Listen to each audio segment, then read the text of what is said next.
Antes de que nos adentremos en las sombras, cuéntanos, ¿desde qué rincón del mundo te atreves a escucharnos?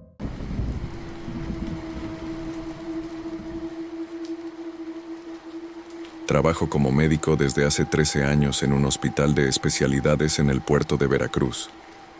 Antes de obtener mi plaza definitiva en 2015, pasé una temporada larga en el área de urgencias. Quienes han trabajado ahí saben que uno desarrolla una piel gruesa. Ves accidentes fatales, violencia y dolor extremo todos los días, pero nada te prepara para ver algo que desafía la biología y la lógica humana. Era una madrugada de 2015, alrededor de las 4:30 am. Mi turno estaba por terminar cuando ingresó una familia desesperada. Eran 2 adultos que traían a su hijo, un niño de apenas 10 años. Lo traían cargando, envuelto en camisas y trapos empapados de sangre. Cuando lo pasamos a la sala de intervención, descubrimos la gravedad del asunto. El niño tenía heridas expuestas en ambos brazos, desde el codo hasta la palma de la mano. Pero al limpiar la sangre, mi compañera y yo nos miramos con horror. No eran cortes. Cualquier médico reconoce una herida de arma blanca o un impacto. Esto era distinto. Parecía que a la piel y al músculo les habían arrancado pedazos, como si una fuerza mecánica o una mandíbula hubiera desprendido la carne a tirones. Lo más inquietante es que el niño no gritaba. Estaba en un estado de trance, con las pupilas tan dilatadas que sus ojos se veían completamente negros, profundos como un pozo. Intentamos hablarle, pero no nos veía a los ojos. Se movía con una energía errática, intentando levantarse de la camilla a pesar del daño en sus brazos. Decidimos que debíamos sedarlo de inmediato para poder suturar y evitar que se desangrara o se dañara más los tendones. Mi compañera salió a interrogar a los padres. ¿Tomó algo? ¿Alguna sustancia? Miren sus ojos, les preguntó. Los padres, en un mar de llanto, juraron que no, que el niño estaba bien hasta hace unas horas. Le administramos un sedante fuerte, una dosis que debería haber dejado dormido a un adulto promedio en minutos. El niño finalmente cerró los ojos y su cuerpo se relajó. Empezamos el trabajo minucioso de limpiar y cerrar esas heridas tan irregulares. Fue una labor agotadora, pero logramos suturar ambos brazos. Todo parecía bajo control. El niño seguía bajo el efecto de la anestesia profunda, o eso creíamos. Terminamos de suturar.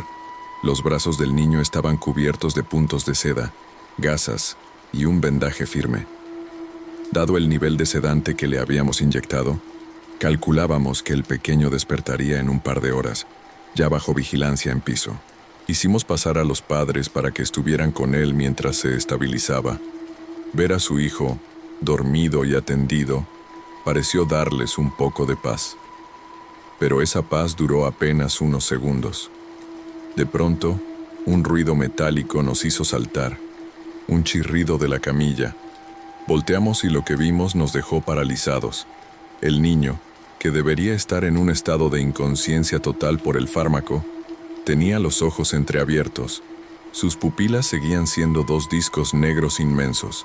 Sin emitir un solo quejido de dolor, levantó su mano derecha. Con una destreza y una fuerza que no correspondían a su edad, y mucho menos a alguien sedado, comenzó a enterrar sus propios dedos en las heridas recién cerradas.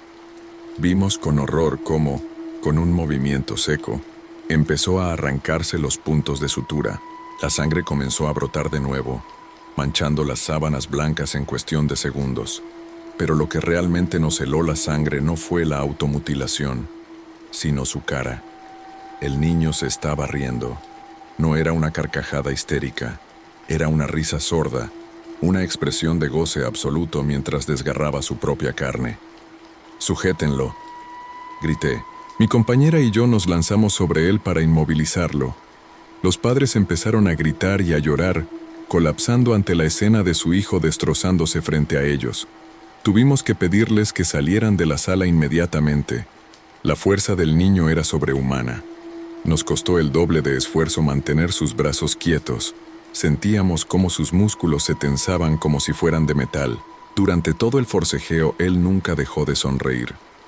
No decía palabras, no gritaba de dolor, solo nos miraba con esa alegría macabra y vacía. Tuvimos que usar arneses de seguridad, correas de lona para fijar sus extremidades a la camilla. Tuvimos que volver a limpiar todo el desastre y suturar por segunda vez, ahora con una tensión que nos hacía temblar las manos. Cuando finalmente lo dejamos asegurado y logramos que la sedación hiciera un efecto más profundo, tras una segunda dosis que nos preocupaba administrar, salí a buscar a los padres. Necesitaba respuestas. Necesitaba saber qué enfermedad mental o qué sustancia podía causar esto. Lo que me confesaron me hizo entender que la medicina no tenía nada que hacer en ese caso. Llevé a los padres a un cubículo privado. Estaban en shock, con la mirada perdida. Los presioné para que me dijeran la verdad, si el niño sufría de alguna psicosis o si había ingerido algo.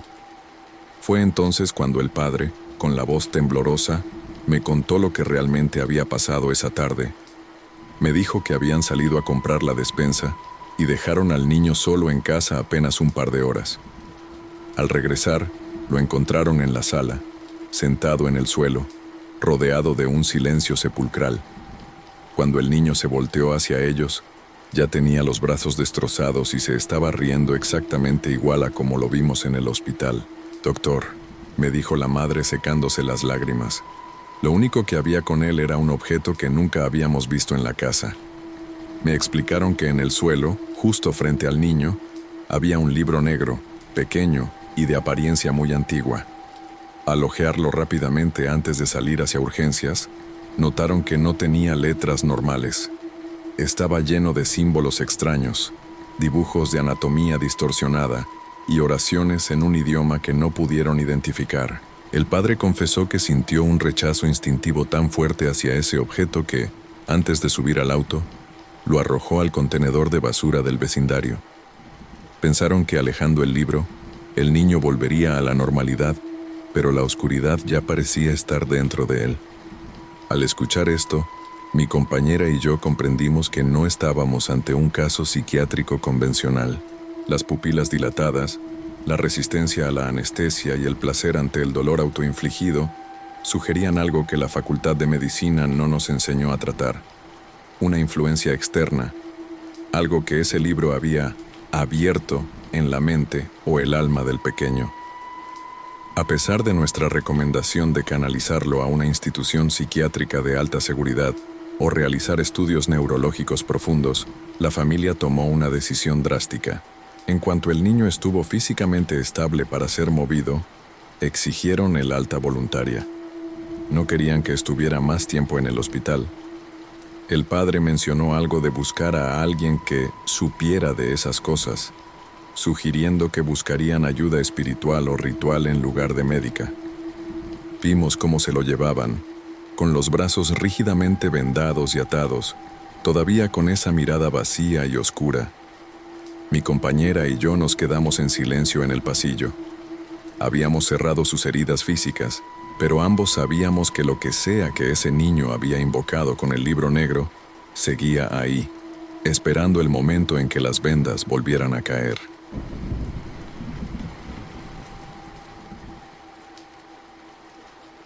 Mi nombre es Julio. Llevo poco más de una década ejerciendo como médico en uno de los hospitales privados más exclusivos de Monterrey. Es un edificio imponente, de esos que brillan con mármol y tecnología de punta, diseñado para que la muerte parezca algo lejano o al menos algo que se puede evitar con el dinero suficiente. Durante 10 años, mi mundo se limitó a lo que podía ver bajo el microscopio o medir con un monitor de signos vitales. Me jactaba de ser un hombre de ciencia, un escéptico absoluto que se reía de las historias que las enfermeras contaban durante el café de la madrugada sobre camillas que se movían solas o voces en los ductos de ventilación. Para mí, el hospital de noche era un lugar de paz, un alivio del caos diurno. El turno nocturno tiene una cadencia distinta, el silencio es más pesado, las luces de los pasillos se atenúan y el eco de tus propios pasos se convierte en tu única compañía. Yo conocía a cada enfermero, a cada guardia de seguridad y a cada colega que cubría las guardias. O eso creía. Era una noche de martes, una de esas madrugadas inusualmente frías en la ciudad. El movimiento era mínimo. Tenía a mi cargo solo a un par de pacientes en el área de observación de la planta 3, una zona dedicada a urgencias menores y recuperación postoperatoria. Estaba dentro de una de las salas privadas atendiendo a una pareja joven.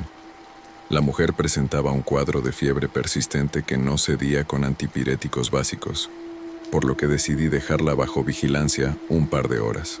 Mientras revisaba el historial clínico en mi tableta y charlaba con el esposo para tranquilizarlo, el ambiente en la habitación cambió de golpe. No fue un ruido, fue una sensación térmica, un frío seco, como si el aire acondicionado hubiera bajado 10 grados de golpe. El hombre, que estaba sentado junto a la cama de su esposa, dejó de hablar a mitad de una frase. Su mirada se fijó en la pequeña ventana rectangular de la puerta que daba hacia el pasillo principal. «Doctor», susurró el hombre con una mezcla de confusión y extrañeza. «Creo que lo están buscando». Giré la cabeza lentamente.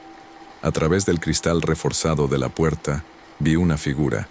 Era una mujer vestida de enfermera, pero su uniforme era de un blanco tan puro que resultaba hiriente a la vista bajo las luces mortecinas del pasillo. No llevaba el uniforme azul marino que usamos en nuestra institución. Vestía una cofia perfectamente almidonada y una filipina de corte antiguo, pero impecablemente limpia. Lo que me detuvo el corazón no fue su ropa, sino su rostro. Estaba pegada al cristal, lo suficientemente cerca como para que pudiera ver que no parpadeaba. Su expresión era un vacío absoluto, una máscara de mármol sin una sola arruga de emoción. En su mano derecha sostenía una agenda de cuero negro, vieja y desgastada, y con la izquierda comenzó a hacerme una seña. Un gesto lento, insistente, pidiéndome que saliera. Sentí una punzada de irritación mezclada con una curiosidad incómoda. Pensé que era alguna enfermera de otra área, quizá una agencia externa enviada por la administración que se había perdido en los pasillos, pero había algo en la forma en que movía los dedos, una cadencia mecánica, casi inhumana, que me hizo dudar por un segundo antes de caminar hacia la puerta. Le pedí a la pareja un momento, tratando de mantener mi máscara de profesionalismo a pesar del escalofrío que me recorría la espalda. Caminé hacia la puerta, sintiendo cómo el peso de mis propios pasos resonaba en el suelo de granito. A través del cristal, la enfermera no se movía.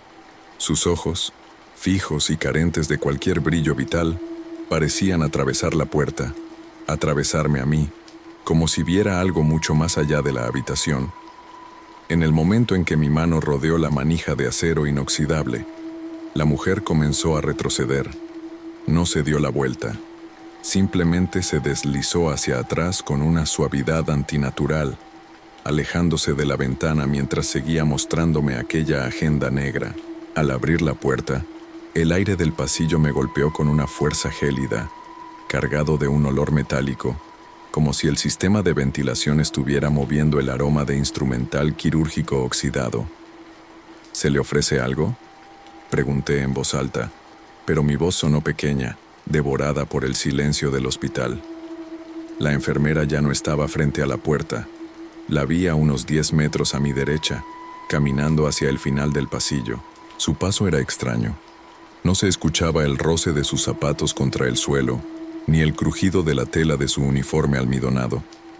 Era como ver una película muda proyectada sobre la realidad.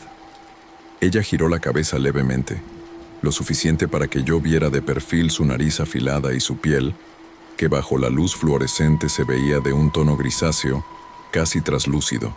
Decidí seguirla. En mi mente de médico, todavía intentaba racionalizarlo. Es una paciente desorientada que robó un uniforme. Es una broma pesada de los de intendencia. Pero mi instinto, esa parte primitiva que no entiende de medicina, me gritaba que diera media vuelta y cerrara la puerta con llave. Justo cuando estaba por llegar a la intersección donde el pasillo principal se conecta con el área de quirófanos, vi a otro médico, el doctor Salazar.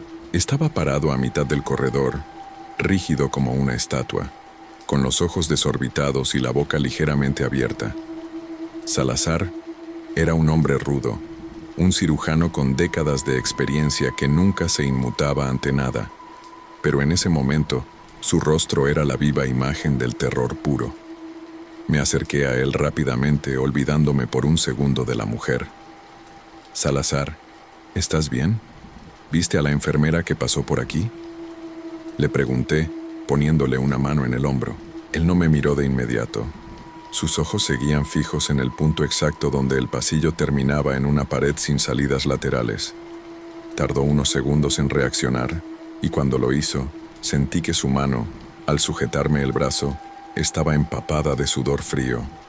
«Julio». Su voz era un hilo ronco. «Tú también la viste, ¿verdad? Dime que no me estoy volviendo loco». «Sí, la vi. Me estaba haciendo señas desde la sala de observación». «¿A dónde se metió?», dije mirando hacia el fondo del pasillo que, lógicamente, estaba desierto. Salazar tragó saliva y señaló el suelo, justo frente a él. «No se metió a ningún lado, Julio. Yo venía de los quirófanos, la vi venir hacia mí. Se detuvo justo ahí, te miró por la ventana y luego me miró a mí. Me enseñó ese libro que traía y luego simplemente se deshizo. No caminó, no corrió. Se desvaneció como el humo frente a mis ojos. Sentí que el suelo se inclinaba. En ese pasillo no había puertas abiertas, no había consultorios sin llave, y Salazar estaba bloqueando la única salida hacia el elevador.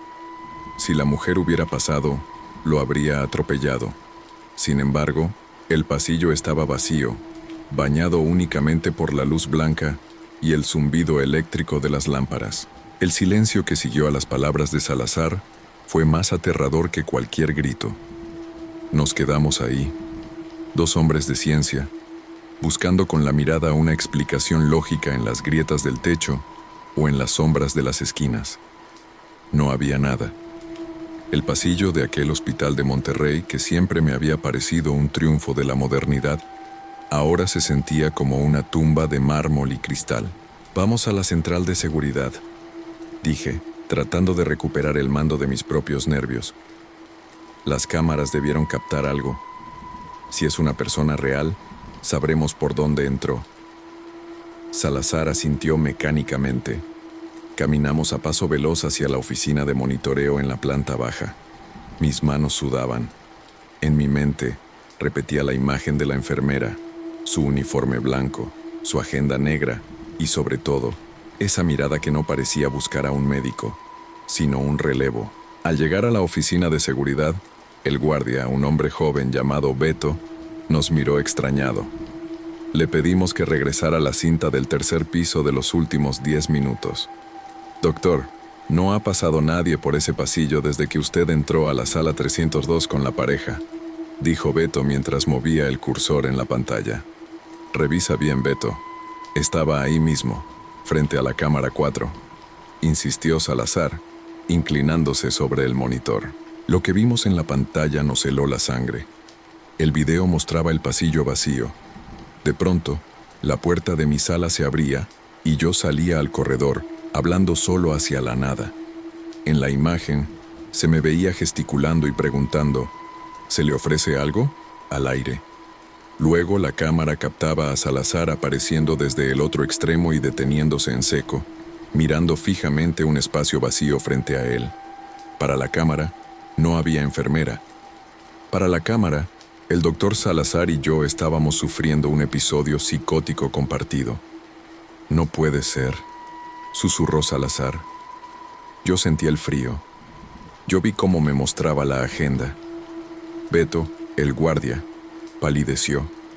Se quedó callado un momento, mirando hacia la pared donde colgaban unas fotografías antiguas de la inauguración del hospital, allá por los años 70, cuando el edificio original era mucho más pequeño.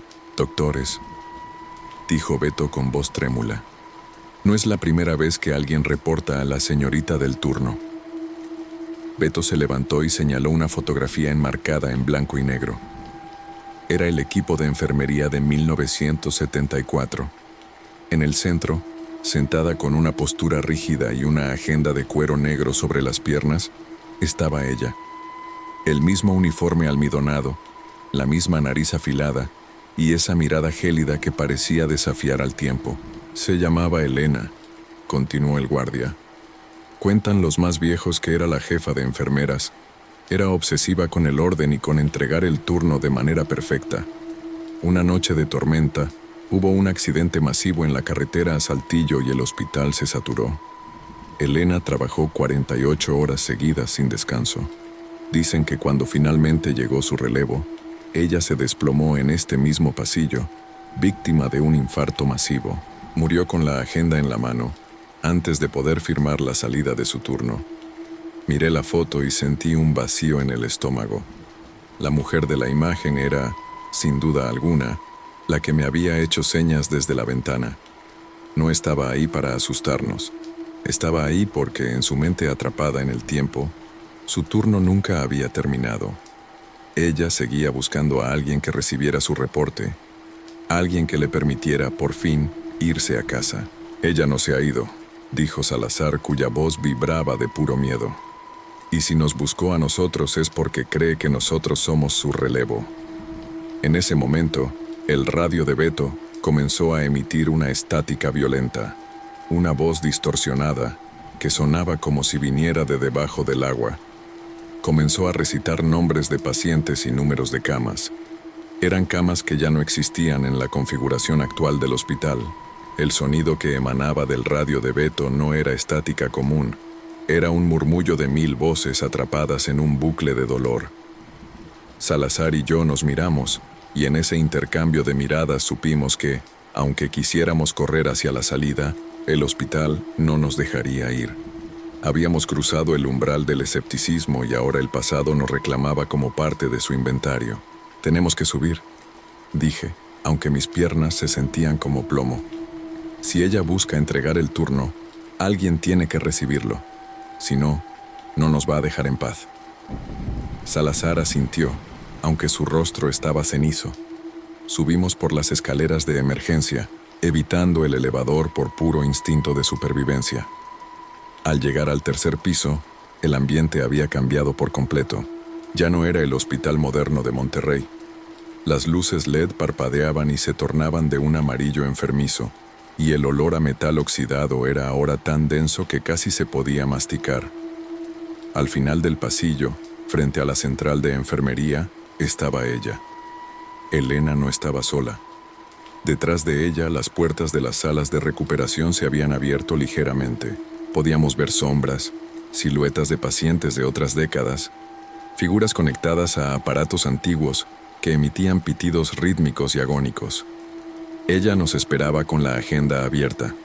Su mano, que antes parecía grisácea, ahora se veía amoratada, con las uñas oscurecidas por la falta de oxígeno del infarto que la mató hace 50 años.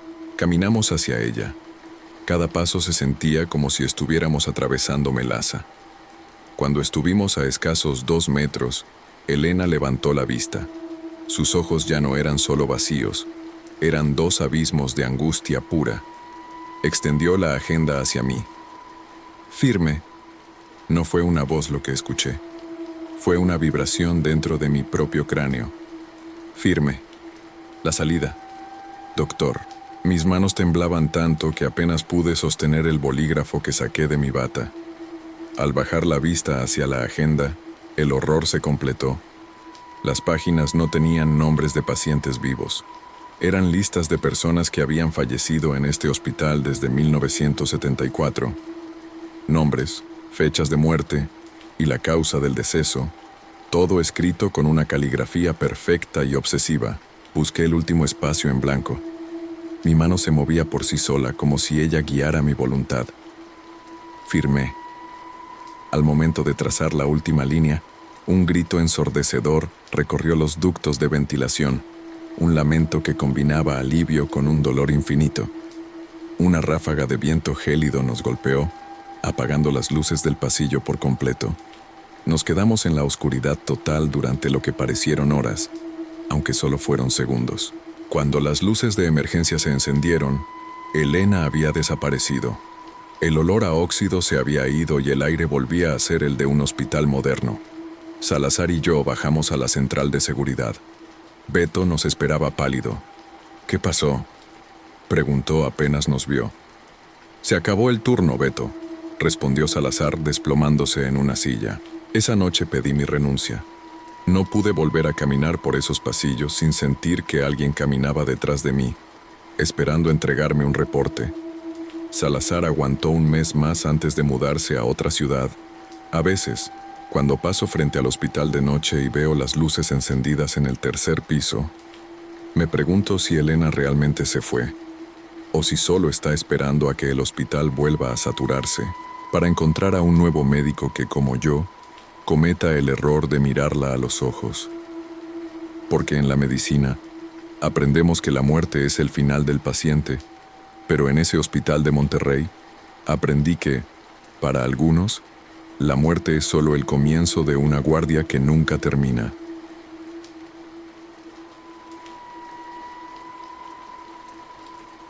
Hace algunos años me enviaron a realizar mi servicio social a una pequeña comunidad a las afueras de Aguascalientes llamada Pedernal. Era el tipo de pueblo donde el tiempo parece espesarse. La gente era cálida, pero siempre había un velo de silencio que caía sobre ellos cuando el sol se ocultaba tras los cerros.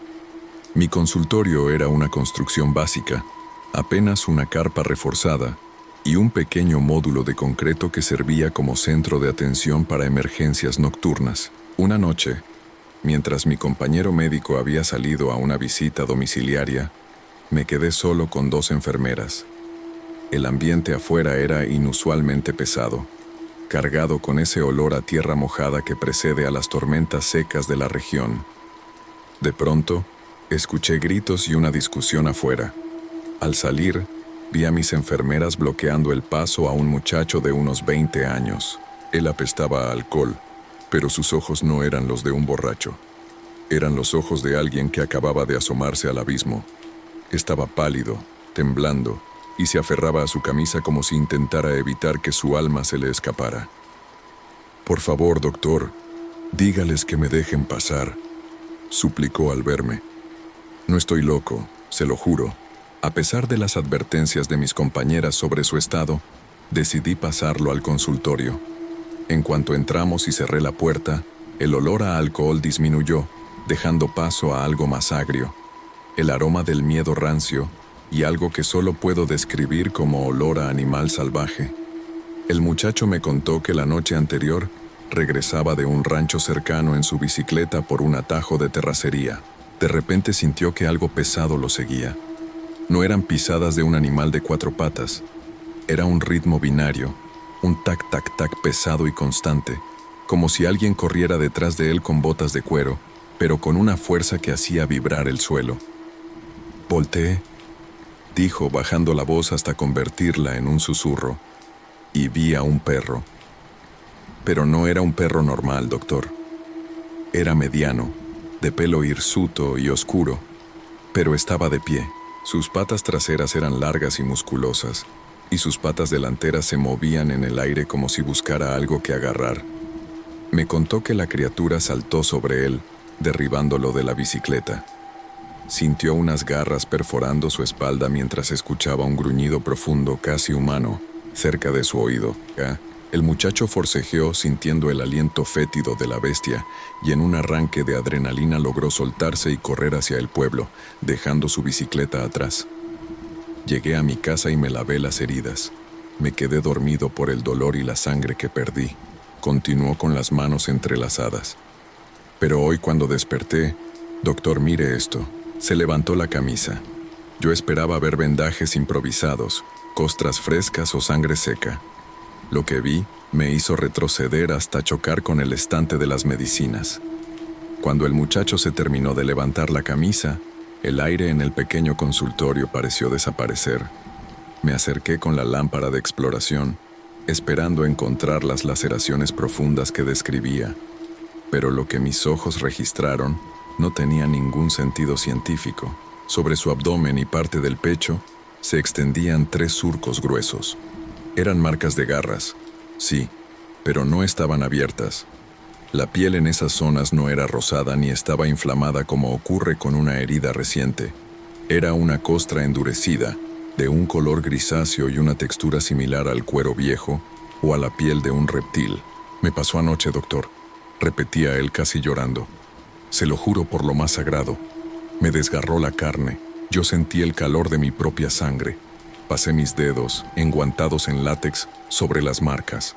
El tejido estaba completamente cicatrizado. Para que una herida de esa profundidad cierre de esa manera, el cuerpo humano necesita meses de recuperación, terapia y cuidados. Pero ahí estaban, marcas que parecían tener años de antigüedad en un cuerpo que, según él, había sido atacado hacía menos de 20 horas. Lo más aterrador no era solo el cierre de la herida, sino la temperatura. Al tocar las cicatrices, noté que emanaban un calor intenso, casi febril, como si debajo de esa piel endurecida algo estuviera hirviendo. «Dices que tomaste alcohol para el dolor», le dije tratando de encontrar una explicación racional. «¿Estás seguro de que no fue hace meses? A veces el trauma borra la noción del tiempo». «No», gritó él desesperado. «Fui al rancho hace 2 días. Mi familia me vio sin camisa en la piscina. Ellos son testigos de que yo no tenía nada. Mire mis brazos». Se bajó las mangas y mostró las marcas de una mordida en el antebrazo. Era el mismo patrón. Una herida que debió requerir sutura y antibióticos, pero que ahora lucía como una cicatriz de la infancia, hundida y pálida. Sin embargo, mientras lo observaba, noté algo que me revolvió el estómago. Bajo la luz blanca del consultorio, pude ver que el vello alrededor de las cicatrices no era normal. Estaba creciendo a una velocidad visible, pero no era vello humano. Eran cerdas gruesas, oscuras y ásperas, idénticas al pelaje de un animal salvaje. En ese momento, el muchacho comenzó a retorcerse de dolor. Me dijo que sentía que las heridas le quemaban por dentro, como si le hubieran inyectado ácido en las venas. Mis enfermeras entraron al escuchar sus quejidos, y cuando vieron las cicatrices imposibles, se persignaron y retrocedieron. En Pedernal, la gente sabe que cuando un animal que camina como hombre te marca, no solo te hiere, te reclama. Le administré un analgésico potente para intentar calmarlo, pero mi mente volaba. ¿Cómo podía un organismo acelerar su proceso de regeneración a tal nivel? ¿Qué clase de toxina o patógeno podía alterar la estructura del tejido humano en horas? Mientras preparaba una muestra para analizar, el muchacho me tomó de la mano.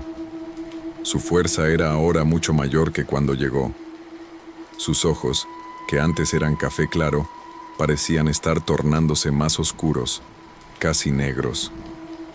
«Doctor», susurró con un aliento que ahora olía claramente a carne descompuesta, «no deje que vuelva por mí. Siento que me está llamando desde el monte». El ambiente en el consultorio se volvió irrespirable. El muchacho ya no solo temblaba por el dolor, sus movimientos se habían vuelto espasmódicos, como si sus propios huesos estuvieran intentando reacomodarse bajo la piel. Mis enfermeras se negaron a acercarse más. Una de ellas, la más experimentada del pueblo, me susurró al oído con voz entrecortada: «Doctor, no pierda su tiempo. Eso ya no es medicina. Lo que lo marcó ya lo está transformando». Intenté mantener la calma profesional. Preparé una jeringa con un sedante fuerte para estabilizarlo y poder trasladarlo a un hospital de mayor nivel en la ciudad de Aguascalientes.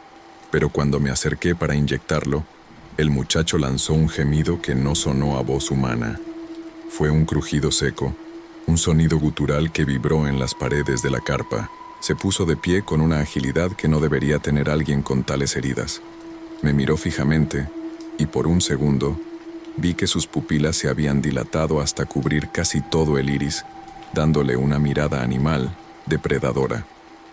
«Ya está aquí», dijo con una calma aterradora. «Está justo afuera».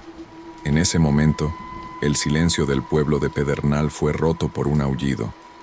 Pero no fue el aullido de un coyote o de un perro callejero. Era un sonido largo, modulado, que parecía intentar imitar el llanto de un hombre.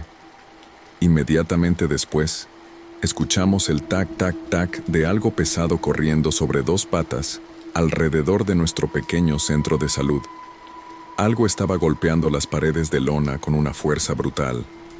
El muchacho no esperó. En un movimiento tan rápido que apenas pude procesar, empujó la pesada mesa de exploración y salió corriendo por la puerta trasera antes de que pudiéramos detenerlo.